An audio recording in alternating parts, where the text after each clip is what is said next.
So I heard about this movie when it came out.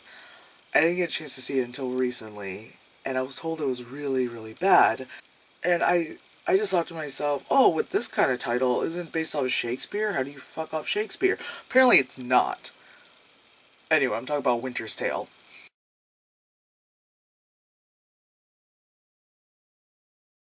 It's not based on Shakespeare's The Winter's Tale, or A Winter's Tale, or some kind of tale of winters.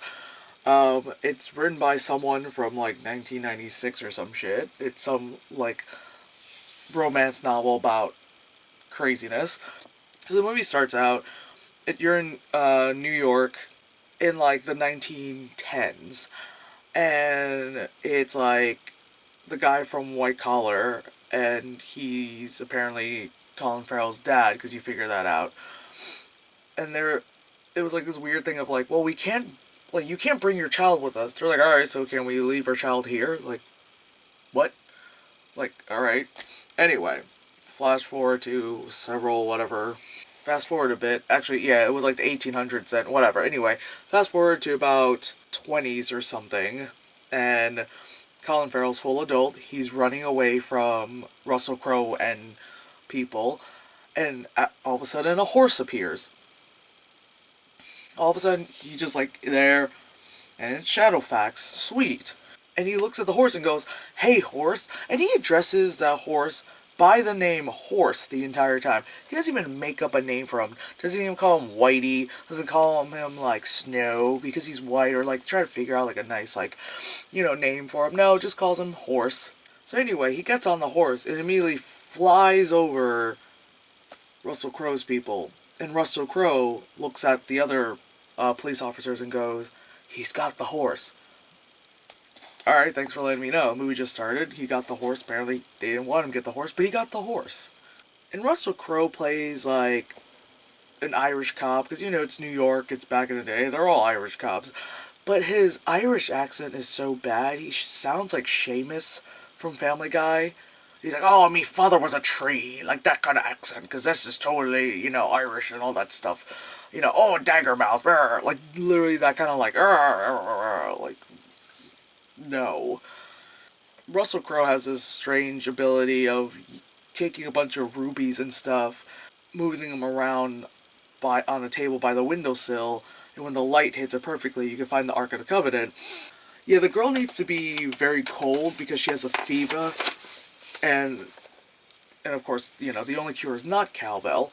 And I fucking knew it. She has consumption because it's that disease of the time, syphilis.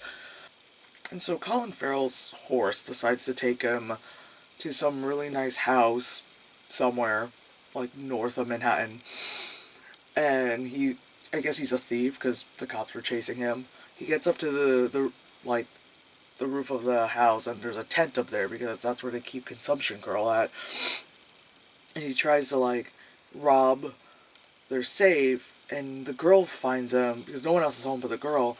And instead of being like, "Oh my god, this guy is trying to rob me, get out," she goes, "Let me make you a cup of tea." Then, out of nowhere, they're like in love, and I shit you not, that literally turns over so quickly. And she says to him, "I've never been kissed on the mouth." And all I can think of was, then, were you ever kissed on your vagina?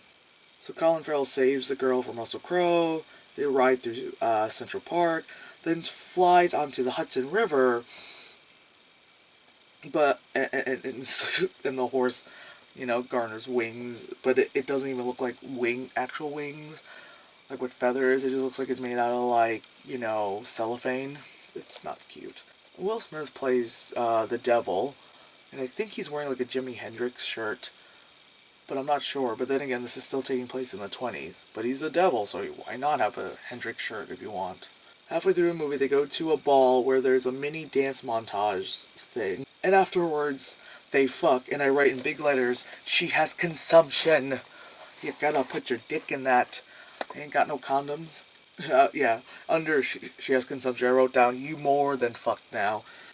And horribly enough, after they have sex, the girl dies. It's like, oh, wow. Alright.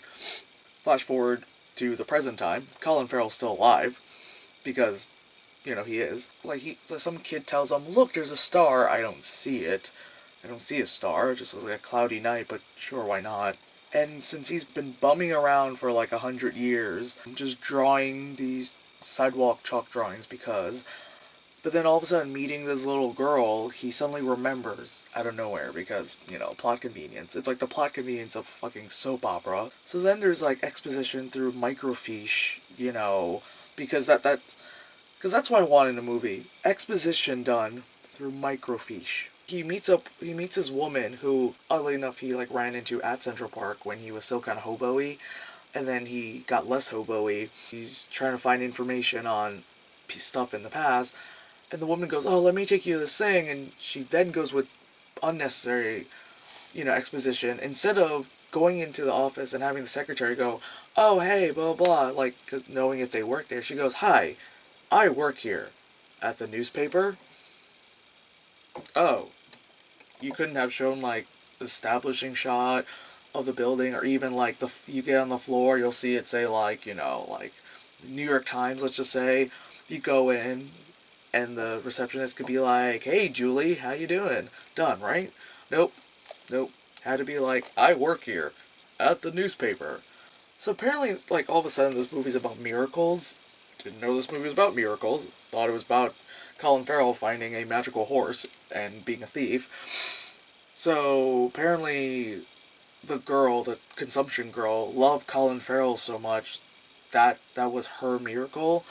Loved him so much he couldn't die because he is Captain Jack Harkness for some reason. So the little girl of the woman who works at the newspaper is very ill and tends to have seizures, which that scene came out of nowhere.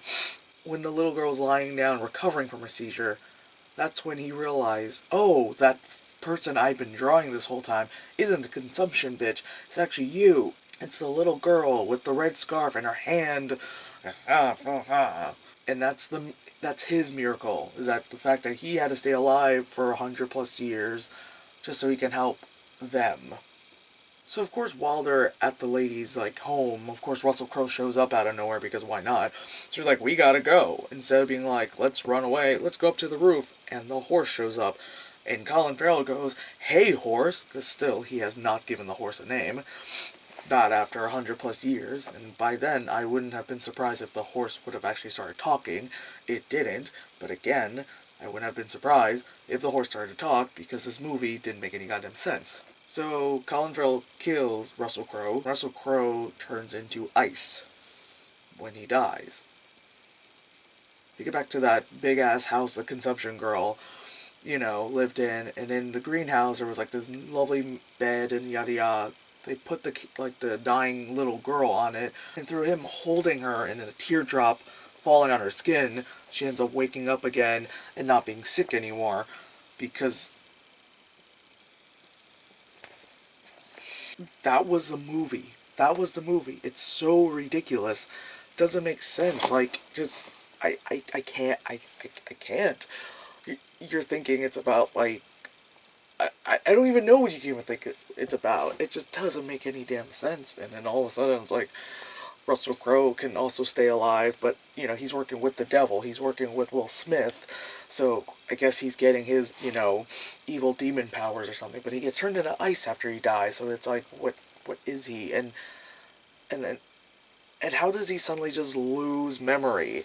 Like, how does he just suddenly become, like, you know, and then somehow it just comes back at him. Not like, oh, in pieces, it comes back. It literally was just like, oh, whoa, and then that, and all of a sudden, I remember everything, like, just so quick, and how quickly that woman wanted to help him, and how she just so happens to work at these places that he needs to go, and, uh, I don't know, I can't even imagine what the book reads out to be, because, geez, I think even Martin Scorsese, I think, has been quoted that this movie is unfilmable. I think because they considered having him, like, do this movie. And I don't know. I don't think any touch of Scorsese would have made this anything remotely, decent, because it was god-awful.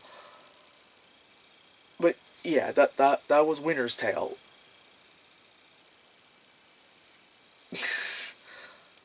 I'm so confused. They check his wallet. They're like, why was he out here? And then they realize like, oh, he's a janitor. He was actually on his way to work, you know, because people work nights and whatever not. So that really sucks. That really sucks. You in your fucking head. Fuck. The trailers, yeah. There was the really quick Deadpool one, and What's the one that you was like, oh, Ethan Rover? And I was like, all right, I'll go see.